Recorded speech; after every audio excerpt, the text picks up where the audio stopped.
Hi everyone, and welcome back to the Curls and Combos podcast. Today we are going to be continuing with episode 3 of the Girlhood series, so happy Wednesday. I'm Lauren Welber. I'm Emily Hutchinson. Hope you guys enjoy. Let's see. Why is it so important to have strong female friendships in your life? Oh, good question. Oh my gosh. I think I'd go crazy if I didn't. I think if I had to deal with like boys all day. Like imagine oh my it's gosh. just you. I live with 3 straight men. Me too. What? Me too, sis. Like, We're in this together. I mean, it's hard. It's hard. It's so hard. I think one of the things for me, what I have realized is, and I mentioned it earlier, there are days you just can't give 100%. Mm-hmm. And on the days you can't give 100%, it's nice that your friends, I think that we know each other well enough to know when somebody's having a bad day. And it's nice to know that somebody's in your corner. Yeah. And sometimes you can't, sometimes I can't vent to Andy. Yeah. Because it's about Andy. Or sometimes I'm just just having a bad day. Yeah. And when you don't have people you can trust, in hindsight, I remember telling Peyton and Maya when they were younger, friends are highly overrated. They'll stab you in the back the first chance they get. Peyton took that advice to heart. So she didn't have what I would call a close circle of friends in high school. She was always so focused on achieving the goal.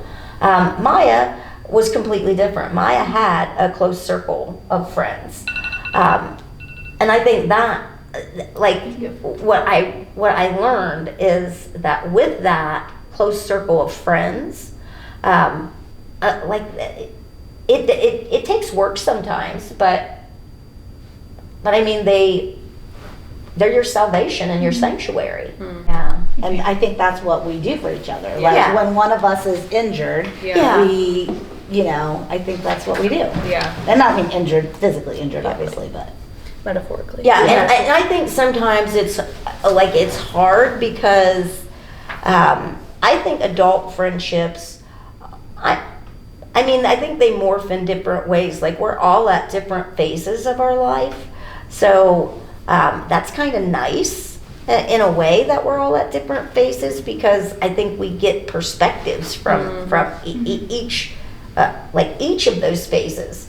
But at the same time, some of the things that we if one of us are worrying about it, we're like, oh, that's not me. You're gonna be okay. You're gonna be okay. And the other people kind of step up. Mm-hmm. And I think we do things for each other that, I don't know, make us feel like we're valued. And at the end of the day, I think we all want to feel like we're valued and that we belong to a group somewhere. Mm-hmm. And I think that's important. I had a little health scare over the summer, and I was on vacation with Candace when I was waiting to get the news. And so I was like, oh my gosh, they're calling me. So I walked away, and I came back and I was like, hey, guess what? It's all negative. And she's like, and she started crying, and I was like, why are you crying? She's like, we just love you, and we're just so glad you're okay. No, Beth tells us, Beth comes, one day she's like, guys, do you know that one of us is going to attend everybody's funeral? Yep. Wow. And I'm like, Okay. And one of us is going to attend nobody's. And I said, well, my body is a wizard, so I plan on outliving all you. She probably will too. She probably will too. Oh my gosh. No, I think female friendships are so important. We have a big group of girls. We're all not super close with one another. There's a couple of us that are closer than, but we would all do anything for each other. Yeah. 100%. I feel like girls just you just understand each other. Sometimes me and Mom will be talking, she can't literally can't talk. I'm like, I get you. And And I we're on was the I same don't know how to wavelength. explain this, and Emily's like, I got you. Yeah. I love we that. just understand each other, and Emily always keeps me accountable. Good. That's Someone's important gotta too. do it. Yesterday, That's she took important. my phone from me. She took my Sometimes phone you need and that. just, Yeah. Yeah. Oh, it was so we bad. just Yeah. we crash out for each other. Yeah. We just if she's feeling something, I'm feeling it too. yeah we And just I get feel it. We just get it. if we try to have that with someone who's not really a girl or a girl's girl, then it's kind of just Yeah.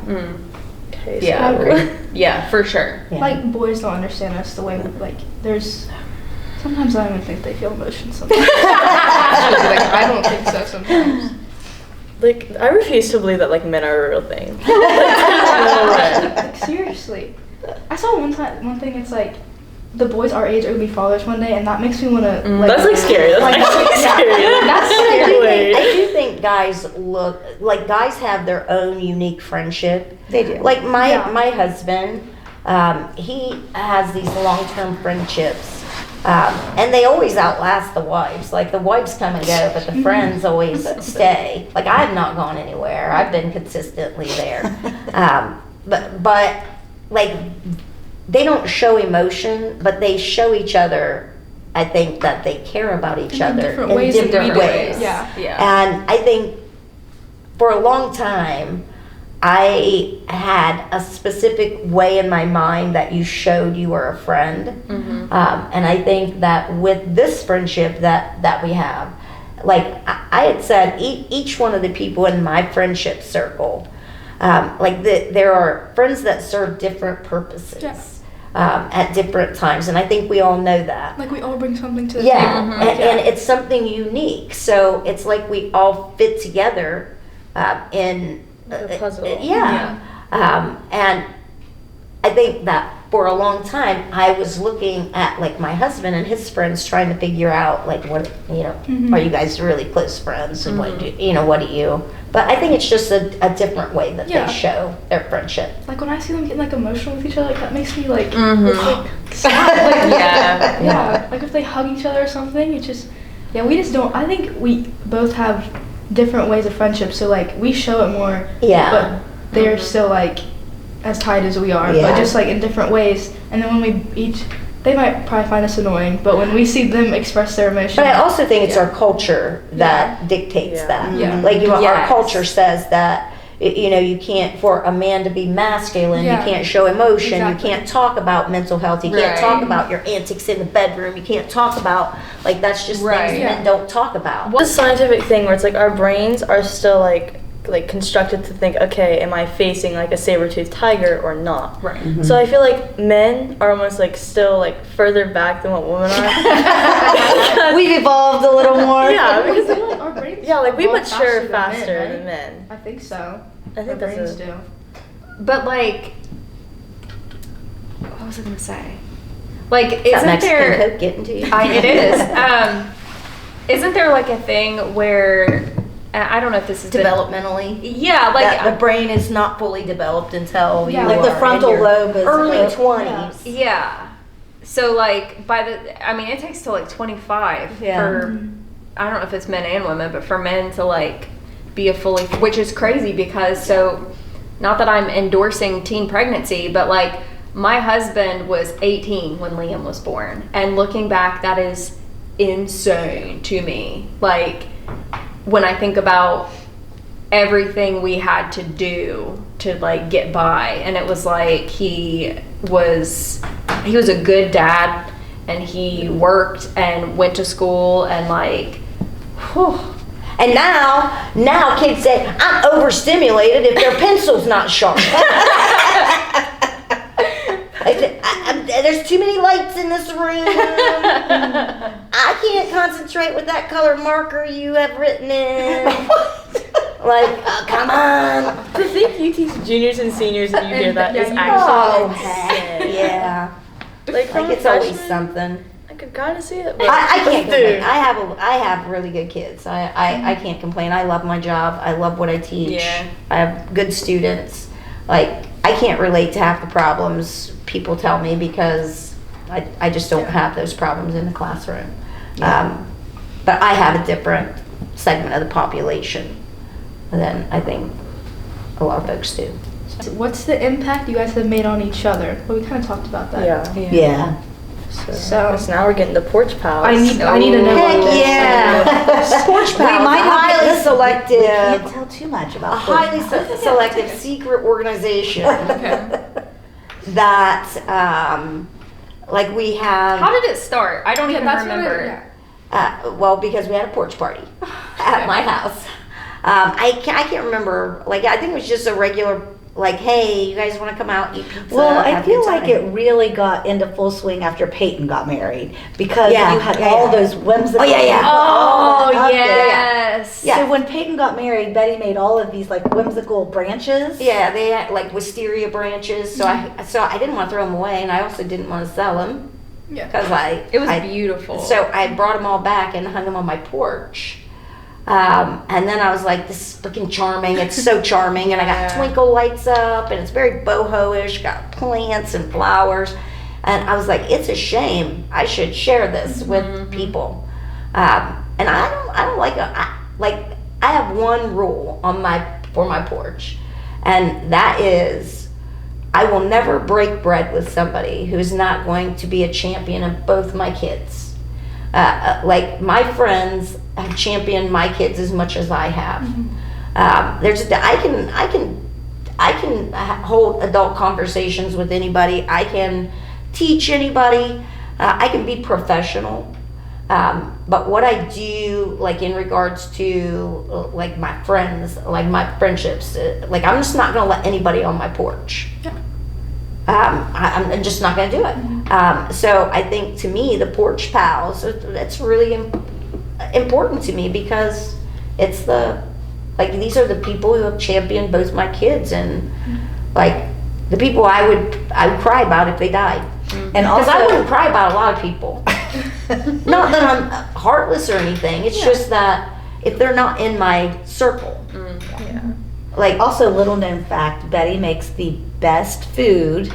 When So you, good. I mean, she home cooks like Yeah. chicken wings I think, and mac and I cheese. think that's and- I think that's what started it all. Is like I had said something about like because I wanted to do something like every weekend, like every Sunday we have dinner or something. That didn't fly. But I said, yeah, like home cooked meals. I thought we could each host like at a time. But it ended up being like a porch pals thing. It ended up being just Betty Just Betty, hosting. yeah. And Although I did host this summer. Yeah, Yeah, I do like to cook, and where I don't have kids at home anymore, like I mean I still cook for Andy, but it's not the same. And we just like to get together and have a good time. But we did make it a very, very much a selective club. Like we usually like it's grown to, let's see, there was 6 of us, 8, 9, 10, 11, 12, maybe 12 now. Well, because as our children become Yeah. adults, Yeah. they get to, Like the most recent one to be initiated, I guess, into the Porch Pal Club was Liam.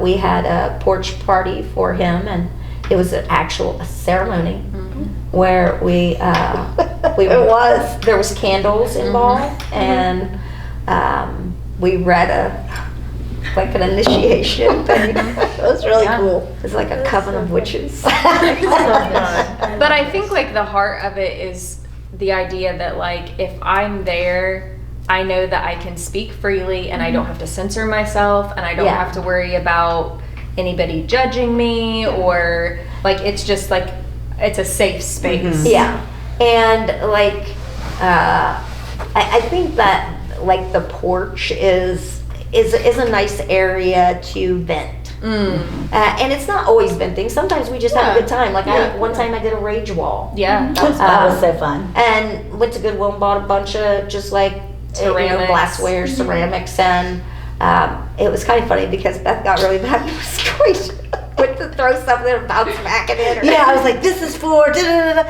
I threw it at the wall and it like bounced back and I was like, okay. The rage wall did not like that, but it was a lot of fun. And I always tell them I always want to do like stupid stuff, and they never want to do it. And We danced around a fire We once. did. Yeah, like yes, like we had a big bonfire and danced around the fire. My latest thing is, and actually Beth suggested. No. I think it was. I don't think it was me. Yeah, you suggested the obstacle course. You said you saw it on TikTok. Maybe I did. So I said I thought it would be great to dress in those animal pajamas and do the obstacle course Yes. and film it. Yeah. I think that would be so funny. No, I agree. And Goodwill has those. Yeah. Like I I'm just not feel asking like that's people to maybe spend- a twisted ankle waiting to happen. Oh, no, for but sure. so I think it's a great idea. So we do things like, I don't know, Fun things. Yeah. just fun, silly things. Like we had a moo party. Yeah. Those were fun. But occasionally we'll do stuff at other people's houses too. Mm-hmm. But my house, I think, is just more private. It is. It is. Oh, and then we did at your place. What did we do? New Year's, like the New Year's. We did our thing? New Year's Oh yeah, resolutions. yeah. So Yeah, we that was fun. we spoke like intentions, and then we wrote them down, and we burned the things we were letting go of, and then we like kept the things that we want for the new year. That was fun. Yeah, and it's not just us. Like Kelly and Katie, Ashley, like they are part of the Porch Pals, and like Beth was saying, after our kids reach a certain age, like when they graduate, if they so choose, sometimes they don't get a choice; they just get initiated. I don't even think we gave Liam a choice. No, he was excited though. He was Like, very I excited. think we just said you're being initiated. We're gonna have a party for you, but you can be initiated that way. And there's an expectation. Porch Pals Junior. I'm Ooh, thinking- I like that. I'm I love that for you guys. I would love that We for need to you do that too. now. We're starting with you, Betty. Alrighty. First question is, what got you so involved with the LGBTQ plus community? Well, my son's gay. Actually, it wasn't like the things like the GSA wasn't even around when Maya was in school. I think part of it was guilt, like as far as the GSA, because I think looking back on and knowing what Maya had to put up with while he was in school, Maya never told me a lot of the times that he was bullied because he knew I would lose my like he knew I would make a beeline straight for the police station, and I would just bypass everything. So he just tolerated a lot that he didn't have to. And that just breaks my heart, thinking that he didn't have somebody to turn to. He had his friends, and I'm thankful for them. But the fact that I know that there are kids out there who don't even have supportive parents. And there are parents out there who, they're like I was. They don't know how to help their kid, but they worry all the time. And I think, particularly in Appalachia, in small rural Appalachia, we need we need people to stand up and say, I'm a safe place. I can help you. I know what you're going through. And now it's reverting. We see LGBTQ rights under attack. We see more people who are afraid to come out because there's this air of there's something wrong with you, and you got to fight back 10 times harder, and it shouldn't be that way. It shouldn't be that way. And I say it's the hill I'll die on, and I think Maya led me to that hill, but I think I have stayed on that hill because I know that LGBTQ kids are dealing with all the same problems that every other teenager is dealing with, and then you times it by 10. Yeah. And I, for the life of me, don't know how people can't be empathetic to that plight. And it bothers me that more people don't care. Yeah. They say that they want to do things for the kids. They don't want to do things for all kids. They want to do things for straight kids. Yeah. And that's the kind of stuff that bothers me. So, I just think it's important that in this region that there's visible representation. So there's a kid like Maya out there who, when they see, a rainbow flag hanging from somebody's porch, even a little piece of them, if I feel it when I drive by and I see a flag and I'm like, that's so sweet. Imagine what somebody's actually gay feels like. Yeah. So, that was one of the, Or what's your favorite place you visited? man, I have to go back to Paris, but I also do like Barcelona too. I loved Iceland. I love something about all the places I visit, but I think Paris will always be kind of like my first kiss of travel. I gotcha. Like, it's the place where it was the first place I traveled independently, like all by myself, and I navigated the subway and planes and the trains and, you know, going from place to place. And I'm like, well, look at what me, I can do hard things. So that was pretty important. So about Taylor Swift. Yes. Yeah. You might be here all day. So, like, why does she mean so much to you? Like, why is she, like, your icon? I would say it's not for the reasons that most people like Taylor Swift because of her music. I like Taylor Swift because she brings me back my kids every time I listen to her. Like, she was playing constantly in the car when I was driving Peyton to soccer and Maya to his camps. Like, I never listened to Taylor Swift early music, but I do know that, like, I could recognize the songs. After the kids were a little bit older, they would come home when Taylor Swift would drop a new album. Or like, if we were, like, Maya and Peyton took me to the Eras Tour concert. So I have those memories of, like, in New York with Maya at the Eras Tour and in Colorado with Peyton. Like, Taylor Swift brings my kids home to me every time. And, you know, I do think that she's incredibly talented. I think I think that her songs are like like a masterpiece in poetry if you look at it. Like, I think that she probably single-handedly helped our economy during the Eras Tour. Oh, yeah. And I do think that there's a little piece of me that you know, looks at Taylor Swift, and she did it her way. You know, as a woman in the music industry, like, it's pretty fierce. And I think that she sends a strong message to young people that you can be pretty, you can be powerful, and you can wait for the right person. Like, you don't have to there's no playbook to it. She wrote her own playbook, but mostly because she brings my kids back to me every time I listen to her. I love that. Sweet. I love that. Okay, Miss Weddington. We need to tell us about your pugs. So currently I only have one pug. Fred, he is 6.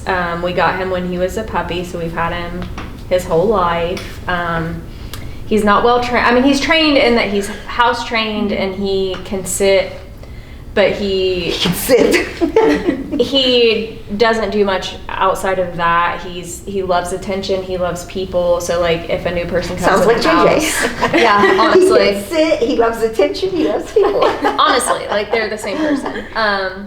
And then my other pug was Buddy. I have tattoos of my pugs. Oh. So cute. Buddy died on my birthday this year. That was It rough. was Yeah, the that's worst birthday sad. I've ever had. And that's how, like, with the friend group, like, we all start getting Yeah. a text without Candace. Have you guys seen Candace's Facebook? No, Have do you you seen this? remember when Have you Candace seen? said We're like, that? Do all you like, remember when Candace told us that Buddy was dying, and I went out and I bought her that plant and a card, and I was like, okay, guys, I got Candace a plant in case Buddy dies, and then Buddy didn't die. So I just kept the plant. Yeah. And then I was like, oh, what to do now? Like, can't Yeah, Buddy, so we rescued him, and he was between 8 and 10 when we rescued him. No. He was between 10 and 14. Like, there was a huge discrepancy in the vet records. So some records said he was 10, some said he was 14. But at that time, we already knew he had no eyesight. He was missing most of his teeth. One of his eyeballs had to be removed. So he was kind of a hot mess anyway. But he came in our house and he figured out the layout, and he was just this grumpy little old man. But, like, I became his person. Like, I could pick that dog up and I would just wool on him and love on him, and he loved me so much. And then anybody else, like, you would, like, try to touch him and he'd be even though he had no teeth. So, like, I mean, I was his person. And we had him for, we got him in 2020, and so we had him for, like, almost 5 years. And so he was, like, between 15 and 19, so he was old. but like it was just his time, and it was like, and so it was like, it felt unfair to keep him just for me. So we called it, there was this vet who would come to your house, and she was like, no, this is the right thing to do. And so she came, and the reason I agreed to do it on my birthday was because it was spring break. And I was like, well, this will give me time to grieve, because otherwise I'm just going to take time off work. And so, yeah, so she came, and he died in my arms. And then let me get real gross here for a minute. So then like when you die, you lose the, like, obviously, like, your orifices no longer close. So, like, when I picked him up, apparently, even though I had taken him out to pee before that, he still had pee in his bladder. And so his pee just leaked all over the couch. Aww. And it stopped, like, I couldn't get it out of the couch. Like, this dog had had accidents before, but, like, his death pee kept coming back. And so we had to, like, get rid of the couch. Because I saw that you had a new couch. Yeah, because he was haunting like the couch with his pee. So yeah. Okay, so that is all we have for today of the Girlhood series. Come back either next week or the week after for the final episode of the Girlhood series. Stay on the lookout. We hope you enjoyed. I'm Lauren Walburn. And I'm Emily Hutchinson. 3, 2, 1. Peace out.